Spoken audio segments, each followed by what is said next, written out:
No segundo semestre do ano passado, eu tive a oportunidade de fazer um trampo para uma startup lá do Vale do Silício, na Califórnia, que está executando um trabalho de solução ambiental aqui no interior de São Paulo. O que eu não esperava é que esse trampo ia render uma publicação no terceiro maior jornal dos Estados Unidos, com meu nome lá. E nesse vídeo eu quero falar para vocês como é que foi ter essa experiência. É um vídeo cheio de camadas, meio que um aulão, mas que com muito carinho eu vou trazer aqui para vocês no detalhe. Bora pro vídeo. Para começar nesse assunto, nada melhor do que falar para vocês como é que foi esse ponto de conexão, como é que esse contato aconteceu. Ainda no ano passado, um dos filmes autorais que a gente rodou foi indicado para a melhor fotografia em um festival de curtas-metragens online. Essa indicação fez com que o nosso nome fosse visto para várias pessoas por aí afora, que ainda não conheciam o nosso trabalho, que a gente ainda também não conhecia essas pessoas. E uma dessas pessoas foi uma brasileira que trabalha com coordenação de produção lá em Los Angeles, e ela estava liderando justamente esse trampo. Ela entrou em contato, a gente fechou o negócio, e eu quero destacar aqui 3 pontos que foram fundamentais para que essa negociação fosse fechada, para que essa produção fosse possível com a gente dentro. Em primeiro lugar, linguagem documental, é o que eles procuravam para esse projeto. Em segundo lugar, conseguir rodar Run and Gun, conseguir rodar sozinho, isso é uma aba maravilhosa para a gente falar já já. E em terceiro lugar, idioma. É uma empresa de lá do Vale do Silício, na Califórnia, e eu teria muito contato com pessoas que não falam português para poder executar esse trabalho, então falar inglês foi fundamental. Entendido isso, a gente fechou o negócio e começamos a pré-produção, e aí o idioma já foi fundamental, porque o diretor do projeto não fala português. A gente alinhou tudo, ele conseguiu trazer um briefing muito pontual, ele já tinha o roteiro, mas deixou claro: Brian, sinta-se livre para criar, velho. Você vai conseguir provocar algumas coisas lá no campo, você vai conseguir trazer a galera para ensinar algumas coisas também. Veja o que já está acontecendo, mas se sinta livre para criar também com base naquilo que a gente for te informando aqui, com base naquilo que você for entendendo do projeto. Uma pré-produção bem amarrada é o alicerce para um projeto funcionar bem até o final. A gente pode até ir para o campo para descobrir o que exatamente a gente vai filmar, mas a gente já tem uma ideia específica do que a gente precisa filmar naquele lugar. Com essa pré bem amarradinha, aí foi preparar material, arrumar as malas e voar para São Paulo. Como era no interior de São Paulo, eu precisei ir para Londrina, para de lá ir dirigindo até o lugar que eu ia ficar.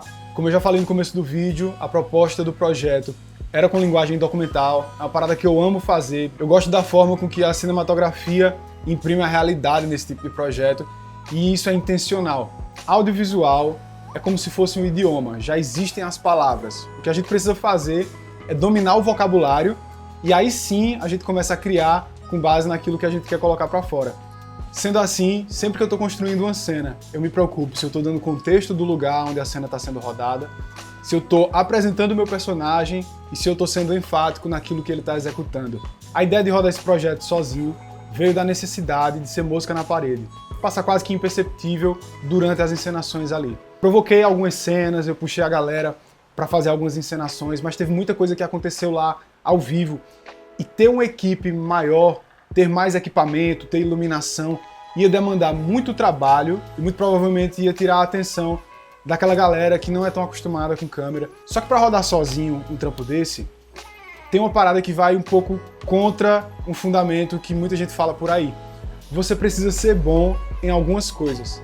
E óbvio, você não vai ser especialista em tudo, mas você precisa ser alguém de múltiplas habilidades, que domine minimamente bem tudo que você precisa executar ali no lugar.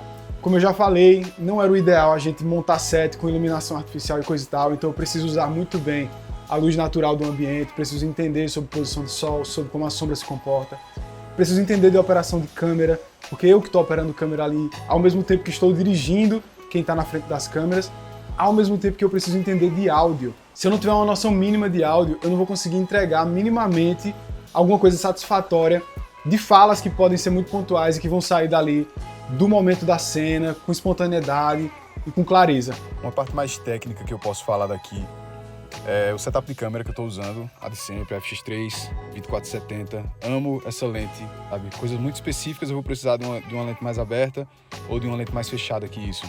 De plus aqui, hoje a gente tem esse Sennheiser, que é o M66. É absurdo o ganho que esse microfone consegue entregar aqui, a potência que ele consegue entregar num campo aberto. Aqui na frente da lente eu tenho o Matebox da Tilta, esse é o Mirage.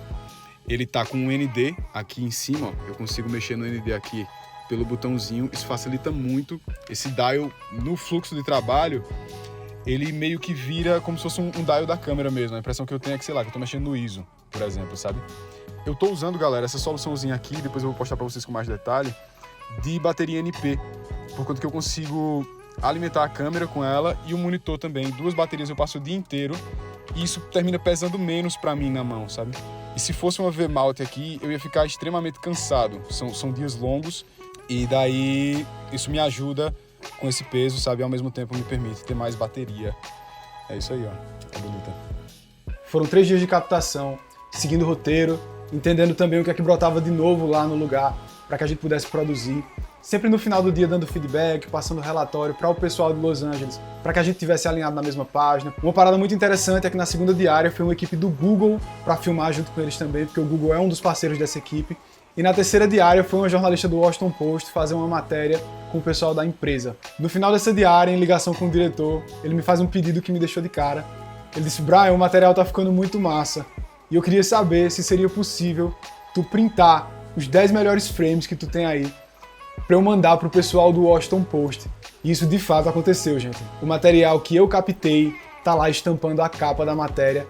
E isso pode parecer pouca coisa, mas para mim é um sinal de que a gente tá indo no caminho certo. Muito além do financeiro, não cobrei a eles nada mais por isso, não fechei também nenhum negócio milionário depois que isso aconteceu, mas isso vale muito mais do que dinheiro para mim, porque sou realmente como um prêmio, como um troféu do trabalho que vem sendo executado com tanto carinho e com tanta dedicação. E voltando lá pro começo, gente, o ponto de contato desse projeto inteiro foi um filme autoral. Eu costumo dizer que se um músico que é profissional só tocar quando ele for contratado, ele vai passar fome. E muitas vezes a gente, como filmmaker, só quer filmar quando a gente é contratado, quando tem um cliente pedindo o nosso trampo. Quando o que a gente faz, sim, é mercado, mas em primeiro lugar é arte. Então fica aqui meu incentivo, velho. Mostre seu trabalho finalizado, mostre seus processos, compartilhe seu conhecimento, porque tudo isso que você oferece volta pra você. Essa é uma lei de vida, o que você plantar, você vai colher. E esse foi o vídeo de hoje. Felizão de estar fazendo esse material aqui pra vocês. Se você curte esse tipo de trabalho, se você gosta desse tipo de conteúdo, considere se inscrever aqui no nosso canal. Deixa teu gostei se esse vídeo foi útil pra você, para o YouTube também recomendar a gente para mais pessoas. Bora estudar, mostre seu trabalho e bora produzir.